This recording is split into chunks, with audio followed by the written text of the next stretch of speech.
نحمده ونستعينه ونستغفره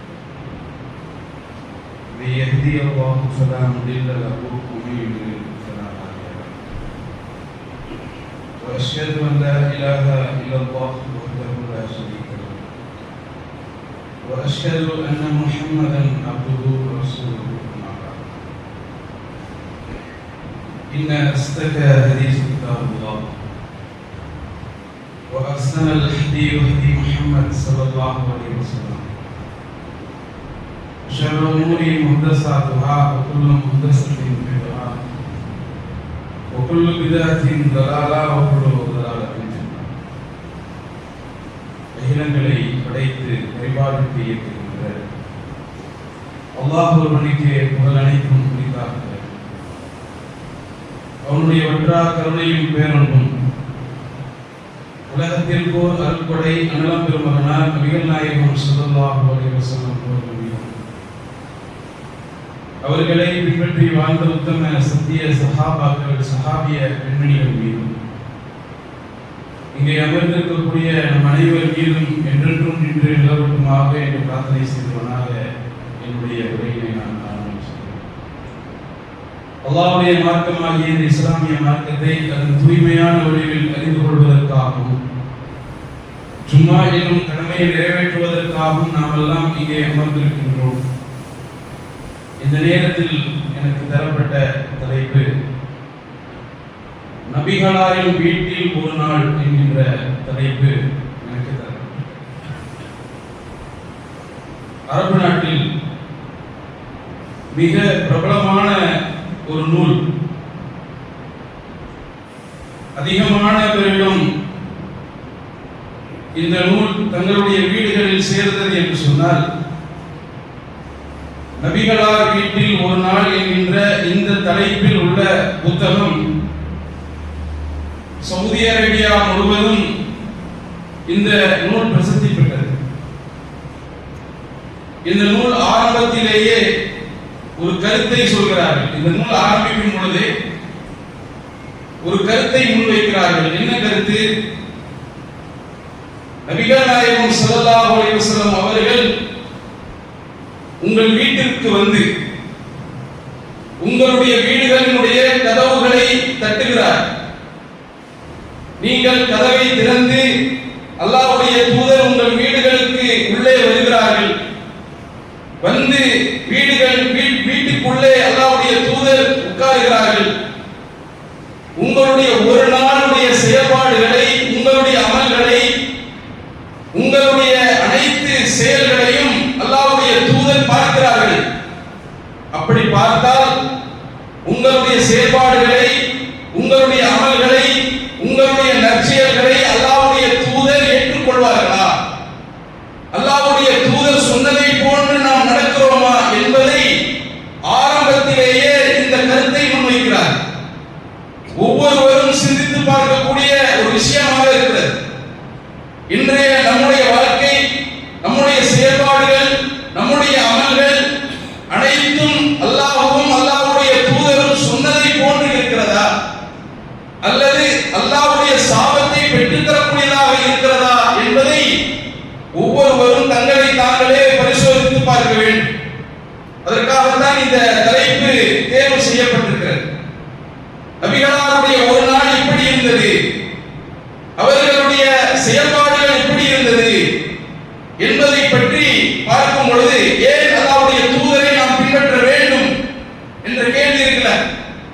அல்லாஹ் திருமறை குர்ஆனில் ஏராளமான இடங்களில் சொல்கிறான், இந்த தூதர் தான் பின்பற்றுவதற்கு தகுதியானவர் என்று அல்லாஹ் ஏராளமான திருமறை வசனங்களில் சொல்லி காட்டுகிறார். அதுல ஒரு வசனத்தில் சொல்லும் பொழுது 3வது அத்தியாயம் 31வது வசனத்தில் அல்லாஹ் சொல்லி காட்டுறான், குல் நபியே நீங்கள் சொல்லுங்கள், இன் குந்தும் துஹிப்பூனல்லாஹ், அல்லாஹ் உங்களை நேசிக்க வேண்டும் என்றால், அல்லாஹ் உங்களை விரும்ப வேண்டும் என்றால் நீங்க என்ன செய்யணும்னா ஃபத்தபியூனி, என்னை பின்பற்றுங்கள். அல்லாஹ்வுடைய தூதர் சொல்றாங்க, நபியே நீங்கள் மக்களிடத்திலே போய் கூறுங்கள், அல்லாஹ் உங்களை நேசிப்பவனாக ஆக வேண்டும் என்று சொன்னால் நீங்கள் என்னை பின்பற்றுங்கள். அல்லாஹ் திருமறை குர்ஆன்ல சொல்லி காட்டுறான், ஃபத்தபியூனி, நீங்கள் என்னை பின்பற்றுங்கள் என்று நபியே நீங்கள் சொல்லுங்கள், யுஹ்பிபுக்குமுல்லாஹ், அல்லாஹ் உங்களை நேசிப்பான். நீங்கள் என்னை பின்பற்றுங்கள், அல்லாஹ் உங்களை நேசிப்பான். ஃபயக்ஃபிர் லக்கும் துனூபக்கும், அல்லாஹ் உங்களுக்காக உங்களுடைய பாவங்களை மன்னிப்பான் என்று அல்லாஹ் திருமறை குர்ஆனில் சொல்லி காட்டுகிறார். பின்பற்றுவதற்கு தகுதியான ஒரு நபர் உண்டு என்று சொன்னால் அல்லாஹ்வுடைய தூதர் மட்டும்தான் என்பதை இந்த வசனத்தின் மூலமாக நாம் புரிந்து கொள்ளலாம். அல்லாஹ்வுடைய தூதருடைய ஒரு நாளினுடைய செயல்பாடுகள் எப்படி இருந்தது? இன்றைக்கு நாளுடைய ஆரம்பம் என்ன? மக்ரிபில் இருந்துதான் நாளுடைய ஆரம்பம் ஆகிறது என்பதை ஏராளமான ஹதீஸ்களின் மூலமாக நாம் புரிந்து கொள்ளலாம்.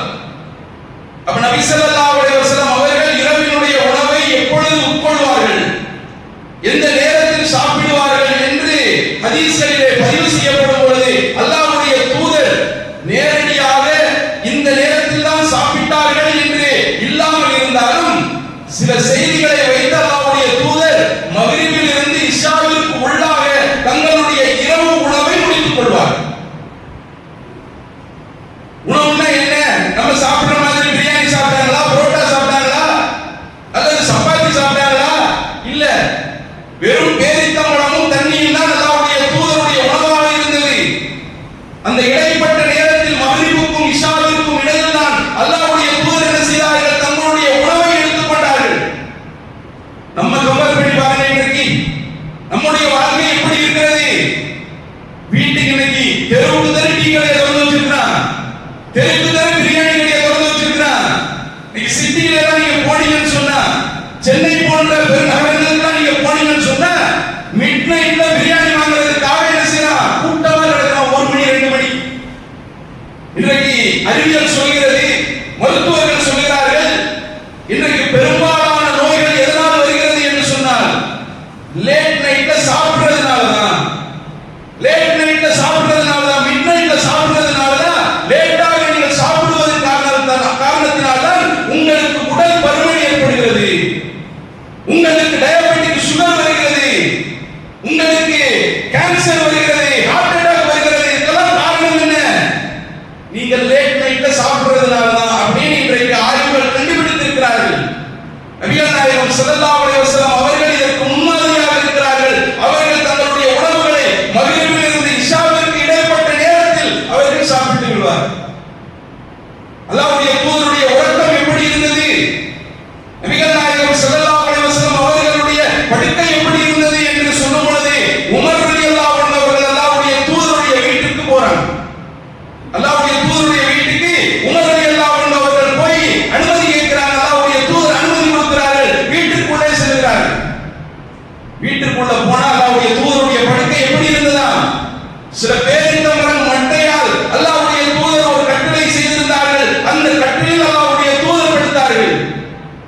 அல்லாஹ்வுடைய தூதருக்கு என்று ஒரு தலையணை இருந்தது. அந்த தலையணை எப்படி இருந்தது? பேரித்தமர மட்டை, பேரித்தமர கம்பு இருக்கிற அந்த கம்பினால் செய்யப்பட்ட ஒரு தலையணை. காலில் சில மெதுவாக இருப்பதற்காக காலில் சில மெத்தைகளை வைத்திருந்தார்கள். அது எதனால் செய்யப்பட்டது? சில இலை தலைகளை வைத்து கால்களை வைத்துக் கொண்டார்கள் அல்லாஹ்வுடைய தூதர். நான் வந்தவுடன் அல்லாஹ்வுடைய தூதர் கட்டிலில் இருந்து எழும்பினார்கள். அவர்களுடைய முதுகை நான் பார்த்தேன். அந்த முதுகுகளில் ஈச்சமர மரங்கள் அல்லாஹ்வுடைய தூதருடைய முதுகில் ஆழமாக பதிந்திருந்தது. இந்த காட்சியை பார்த்தவுடன் நான் அழுது விட்டேன். என்னுடைய அழுகையை என்னால் கட்டுப்படுத்த முடியவில்லை.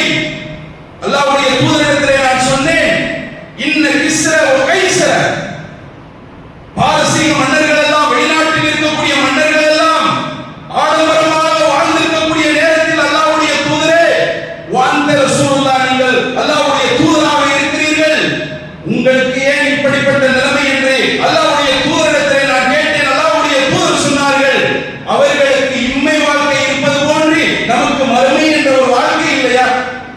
உமரே, அதை நீங்கள் புரிந்து கொள்ளவில்லையா? அவர்களுக்கு இம்மை என்ற வாழ்க்கை இருக்கிறது, நமக்கு மறுமை என்ற வாழ்க்கை இருக்கிறது என்று அல்லாஹ்வுடைய தூதர் நபிகள் நாயகம் ஸல்லல்லாஹு அலைஹி வஸல்லம் அவர்கள் என்ன செய்றாங்க? சொல்லி காட்டுகிறார். நபிகள் நாயகம் ஸல்லல்லாஹு அலைஹி வஸல்லம் அவர்களுடைய தூக்கம் எப்படி இருந்தது, அவர்களுடைய உறக்கம் எப்படி இருந்தது என்று ஆயிஷா ரலியல்லாஹு அன்ஹா அவர்கள் சொல்கிறார்கள். கான யனாமு அவ்வலல் லைல், இரவினுடைய ஆரம்பத்தினுடைய பகுதியிலே அல்லாஹ்வுடைய தூதர் என்ன செய்து விடுவார்கள்? உறங்கி விடுவார்கள். இரவினுடைய ஆரம்பம் இஷாவுக்கு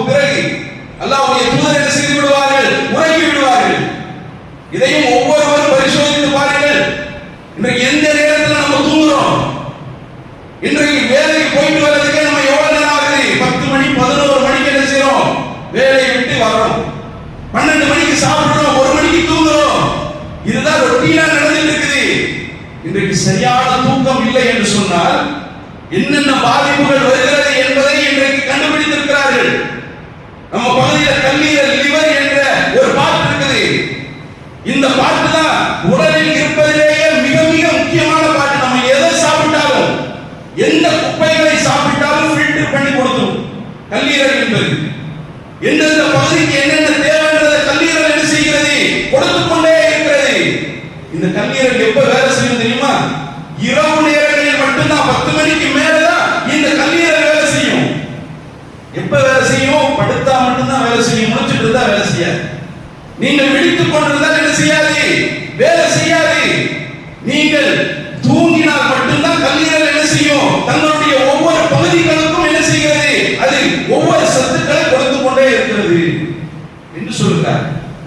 கல்லீரல் நீங்க வேலை செய்யணும்னு சொன்னா உன் வேலை செய்தால் மட்டும்தான் உங்களுடைய வாழ்நாட்கள் அதிகமாக இருக்கும். யார் தூக்கத்தை குறைக்கிறார்களோ அவர்களுடைய ஆரோக்கியம் கெட்டு போய்விடும். நபிகள் நாயகம் ஸல்லல்லாஹு அலைஹி வஸல்லம் அவர்கள் இதிலும் முன்மாதிரியாக இருக்கிறார்கள். இரவினுடைய ஆரம்ப நேரத்தில் அல்லாஹ்வுடைய தூதர் உறங்கி விடுவார். ஆயிஷா ரலியல்லாஹு அன்ஹா அவர்கள் சொல்கிறார்கள், இரவில் அல்லாஹ்வுடைய தூதருடைய தூக்கம் எப்படி இருக்கும், அல்லாஹ்வுடைய தூதருடைய தொழுகை எப்படி இருக்கும் என்று அல்லாஹ்வுடைய தூதரை பற்றி ஆயிஷா ரலியல்லாஹு அன்ஹா அவர்கள் சொல்கிறார்கள், வகான தஸாவு அன் தராவு மினல் லைல். நபிகள் நாயகம் ஸல்லல்லாஹு அலைஹி வஸல்லம் அவர்கள் தூங்கக்கூடிய நிகழ்வை நீங்கள் பார்த்தீர்கள் என்றால், இரவு நேரத்தில் அவர்கள் தூங்குவார்கள். அல்லாஹ்வுடைய தூதரை பார்த்தீர்கள் என்று சொன்னால், அல்லாஹ்வுடைய தூதர் தூங்கிக் கொண்டே இருப்பார்களோ, தொழவே மாட்டார்களோ இரவில் என்று நீங்கள் நினைத்தீர்கள். அப்படி தூங்குவாங்களா ரசூல் ஸல்லல்லாஹு அலைஹி வஸல்லம்? நபிகள் நாயகம் ஸல்லல்லாஹு அலைஹி வஸல்லம் அவர்கள் தொழுவதை நீங்கள் பார்த்தீர்கள் என்று சொன்னால், இரவு நேரத்தில் தஹஜ்ஜுத் தொழுவாங்க, தொழுவதை நீங்கள் பார்த்தீர்கள் என்று சொன்னால், நபி ஸல்லல்லாஹு அலைஹி வஸல்லம் அவர்கள் தூங்கவே மாட்டார்களோ என்று நீங்கள் நினைப்பீர்கள். அந்த அளவிற்கு அல்லாஹ்வுடைய தூதருடைய தூக்கமும் இருக்கும், அந்த அளவிற்கு அல்லாஹ்வுடைய தூதருடைய தொழுகையும் இருக்கும். புரட்டையும் கூடக்கூடிய அளவிற்கு அல்லாஹ்வுடைய தூதருடைய தூக்கம் இருக்கும் என்று ஆயிஷா ரலியல்லாஹு அன்ஹா அவர்கள் சொல்கிறார். எப்பொழுது விழிப்பார்கள் அல்லாஹ்வுடைய தூதர்? விழிப்பதை பற்றி ஆயிஷா ரலியல்லாஹு அன்ஹா அவர்கள் சொல்லி காட்டுகிறார்கள். நபிகள் நாயகம் ஸல்லல்லாஹு அலைஹி வஸல்லம் அவர்கள் எப்பொழுது விழிப்பார்கள் தெரியுமா? இரவினுடைய கடைசி நேரத்தில் விழித்து விடுவார்கள். 1 மணி 2 மணி 3 மணி அந்த கணக்கை வச்சுக்கங்க. இரவுல நேரத்தோடயே தூங்கிட்டு சீக்கிரமாக இரவினுடைய கடைசி பகுதியில் அல்லாஹ்வுடைய தூதர் அல்லாஹ்வை வணங்குவதற்காக, தஹஜ்ஜுத் தொழுவதற்காக அல்லாஹ்வுடைய தூதர் என்ன செய்வார்கள்? எழுப்பி விடுவார்கள். அல்லாஹ்வுடைய தூதர் எழுப்பியவுடன் செய்யக்கூடிய முதல் செயல் என்ன? பல் துலக்குவது. அல்லாஹ்வுடைய தூதர் பல்லை தான் முதலாக துலக்குவார்கள். இப்னு அப்பாஸ் ரலியல்லாஹு அன்ஹு அவர்கள் அல்லாஹ்வுடைய தூதருடைய வீட்டில் ஒரு நாள் தங்குகிறார்கள். யார் இவங்க? மைமுனா ரலியல்லாஹு அன்ஹா அவர்கள் இருக்கிறாங்கல்ல, அல்லாஹ்வுடைய தூதருடைய மனைவி மைமுனா ரலியல்லாஹு அன்ஹா அவர்கள் இப்னு அப்பாஸ் ரலியல்லாஹு அன்ஹு அவருக்கு யாருன்னா சின்னம்மா, அம்மாவுடைய தங்கச்சி. இந்த வீட்ல சின்னம்மா வீட்ல போய் ஒரு நாள் தங்குறாங்க. அல்லாஹ்வுடைய தூதர் அன்றைய நாளில் மைமுனா ரலியல்லாஹு அன்ஹா அவர்களுடைய வீட்ல தான் தூங்குறாங்க. நான் தூங்கிக் கொண்டிருக்கும் பொழுது அல்லாஹ்வுடைய தூதர் இரவினுடைய கடைசி நேரத்தில் எழுப்பினார்கள் தஹஜ்ஜுத் தொழுவதற்காக. அல்லாஹ்வுடைய தூதர் செய்த முதல் செயல் பல் துலக்குவது. பின்பு 2 ரக்காத்துகள் தஹஜ்ஜுத் தொழுதார்கள். மீண்டும் வெளியே சென்றார்கள். வீட்டிலிருந்து வெளியே சென்று வானத்தையும் பூமியையும் பார்த்தார்கள். பார்த்துவிட்டு அல்லாஹ்வை புகழ்ந்தார்கள். மீண்டும் வீட்டிற்குள் நுழைந்தார்கள். நுழைந்தவுடன் பல் துலக்கினார்கள். மீண்டும் 2 ரக்காத்துகள் தொழுதார்கள். மீண்டும் வெளியே சென்றார்கள். வானத்தையும் பூமியையும் பார்த்தார்கள். பார்த்துவிட்டு அல்லாஹ்வை புகழ்ந்தார்கள். மீண்டும் வீட்டிற்குள் நுழைந்தார்கள். அல்லாஹ்வுடைய தூதர் மீண்டும் பல் துலக்கினார். அல்லாஹ்வுடைய தூதருடைய செயல் எப்படி இருந்தது? வீட்ல இருந்து வெளியே போயிட்டாலே திரும்ப வீட்டுக்கு வந்தா அல்லாஹ்வுடைய தூதர் செய்யக்கூடிய முதல் செயல் என்ன? பல் துலக்குவது என்ற செயலை அல்லாஹ்வுடைய தூதர் என்ன செஞ்சாங்க? வழக்கமாக செய்து வந்தார்கள். நபிகள் நாயகம் ஸல்லல்லாஹு அலைஹி வஸல்லம் அவர்கள் தஹஜ்ஜுத்திற்காக எழுப்பி தொழுது முடித்தவுடன் ஆயிஷா ரலியல்லாஹு அன்ஹா அவர்கள் சொல்கிறார்கள், அல்லாஹ்வுடைய தூதர் மனைவியோடு கூடுவதாக இருந்தால் அந்த அதிகாலை நேரத்தில் தான் கூடுவார்கள். அதிகாலை நேரத்தில் தான் என்ன செய்வாங்களா? நபிகள் நாயகம் ஸல்லல்லாஹு அலைஹி வஸல்லம் அவர்கள் தஹஜ்ஜுத் தொழுவதற்கு பிறகு மனைவியுடன் கூடுவதை வழக்கமாக கொண்டார்கள். தனக்கு தேவை ஏற்பட்டால் மனைவியுடன் கூடுவார்கள். இன்றைக்கு பாருங்க, அறிவியல்ல பாருங்க, சில டாக்டர்கள் மருத்துவர்கள் சொல்கிறார்கள், நீங்க மனைவியோடு கூடுவதாக இருந்தால் நீங்க எந்த நேரத்தில் கூடுங்க? அதிகாலை நேரத்தில் கூடுங்கள். உங்களுக்கு குழந்தை பாக்கியம் இருக்கணும்னு சொன்னா அதிகாலத்தில் நீங்க என்ன செய்ய? மனைவியோடு கூடுங்கள் என்று இன்றைக்கு மருத்துவர்கள் சொல்கிறார்கள். என்ன காரணம்? நீங்க சரியான தூக்கத்தை தூங்கிக்கணும். நீங்க நைட் வரை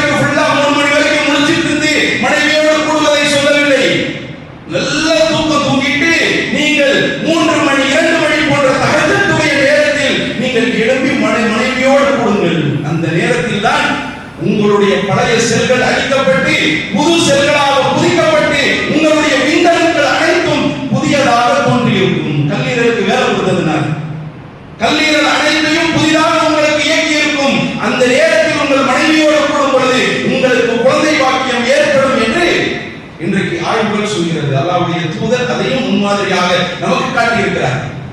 நபி ஸல்லல்லாஹு அலைஹி வஸல்லம் அவர்கள் தஹஜ்ஜுத் தொழுததற்கு பிறகுதான் மனைவியோடு வேண்டுமென்றால் கூடுவார்கள் என்று ஆயிஷா ரலியல்லாஹு அன்ஹா அவர்கள் என்ன செய்றாங்க சொல்வதை நாம் பார்க்கிறோம். பின்பு மனைவியோடு கூடிவிட்டு என்ன செய்வார்கள்? அல்லாஹ்வுடைய தூதர் ஒரு தூக்கத்தை எடுப்பார்கள், தூங்குவார்கள்.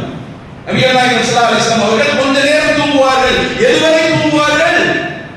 ஃபஜ்ருடைய பாங்கு வரை அல்லாஹ்வுடைய தூதர் தூங்குவார்கள். ஃபஜ்ருடைய பாங்கு சத்தம் கேட்கப்பட்டு விட்டால் ஒத்தன அவர்கள் பாய்ந்து எழுவார்கள். ஆயிஷா ரலியல்லாஹு அன்ஹா அவர்கள் சொல்கிறார்கள், ஃபஜ்ருடைய பாங்கு சொல்லப்பட்டால் அல்லாஹ்வுடைய தூதர் பாய்ந்து எழுவார்கள் அப்படின்னு சொல்றாங்க. நீங்க நம்ம எழுவோமா? இதையும் படிப்படியாக எடுத்துக் கொள்ளுங்கள். 5:30 மணிக்கு ஜமாத்துன்னு சொன்னா ஃபஜ்ருடைய ஜமாத்துன்னு சொன்னா 5 மணிக்கு ஒரு அலாரம், 5:05க்கு ஒரு அலாரம், 5:10க்கு 5:06க்கு ஒரு அலாரம், 5:20க்கு அலாரம், 5:25க்கு 5:30 வரைக்கும் அலாரம் அடிக்கும். எல்லாமே ஆஃப் பண்ணிட்டு படுத்துட்டே இருக்கும். கடைசியா எப்ப எழுப்புவோம்? 5:30 மணிக்கு எழுப்புவோம். 5:30 மணிக்கு எழுப்பி என்ன செய்வோம்? பாத்ரூம் போய் எல்லாம் ரெடி ஆயிட்டு பள்ளிவாசலுக்குள்ள போனா ஜமாத் முடிஞ்சிடும். இல்ல அத்தையாத் இருப்பில இருந்துட்டு இருப்பாங்க. இதுதான் நம்முடைய நிலைமை.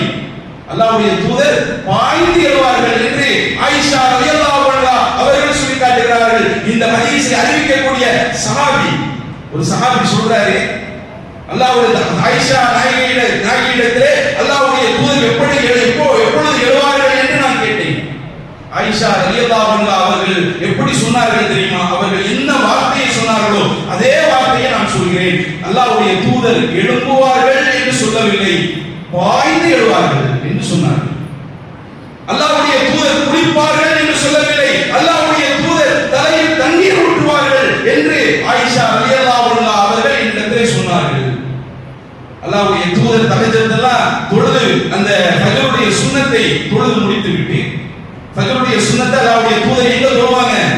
வீட்டில் தான் தொழுதார்கள். ஃபஜ்ருடைய சுன்னத்தை வழக்கமாக அல்லாஹ்வுடைய தூதர் ஃபஜ்ருடைய சுன்னத்தை எங்க தான் தொழுவாங்க? வீட்டில் தொழுதவர்களாகத்தான் சுபு தொழுகைக்கு போவாங்க. அந்த தொழுகையில் கூட அந்த சுன்னத்தில் கூட என்னென்ன அத்தியாயங்களை ஓதுவார்கள்? குல் யா அய்யுஹல் காஃபிரூன், குல் ஹுவல்லாஹு அஹத் என்கின்ற 2 சூறாக்களையும் 2 ரக்காத்துகளில் ஓதுவார்கள். ஓதிவிட்டு ஆயிஷா ரலியல்லாஹு அன்ஹா அவர்கள் சொல்கிறார்கள், என்னோடு இக்காமத் சொல்லும் வரை பேசிக்கொண்டே இருப்பார். எந்த மனைவி வீட்டில் இருந்தாலும் அல்லாஹ்வுடைய தூதர் இதை செய்வார்கள். மனைவியுடன் பேசிக் கொண்டிருப்பார்கள். எவ்வளவு பெரிய முன்மாதிரி மனைவியோடு பேசுவது என்பது. ஆனால் இன்றைக்கு மனைவியோடு பேசினால்தான் பல பிரச்சனைகள் வருகிறது என்று சொல்லக்கூடிய பல பேர் இன்றைக்கு நாம் சொல்லிக் கொண்டிருக்கிறோம். ஆனால் அல்லாஹ்வுடைய தூதர் ஃபஜ்ருடைய சுன்னத்திற்கு பிறகு அல்லாஹ்வுடைய தூதர் என்ன செய்வாங்களா? தன்னுடைய மனைவியோடு உட்கார்ந்து பேசிக் கொண்டிருப்பார்கள். ஆயிஷா ரலியல்லாஹு அன்ஹா அவர்கள் சொல்கிறார்கள், சில நேரத்தில் எனக்கு தொழுகை கடமையாக்கப்படாமல் இருக்கக்கூடிய நேரத்தில், தொழுகை எனக்கு கடமையே இருக்காது, அந்த நேரத்தில் அல்லாஹ்வுடைய தூதர் சுன்னத் தொழுது விட்டு என்னை பார்ப்பார்கள்.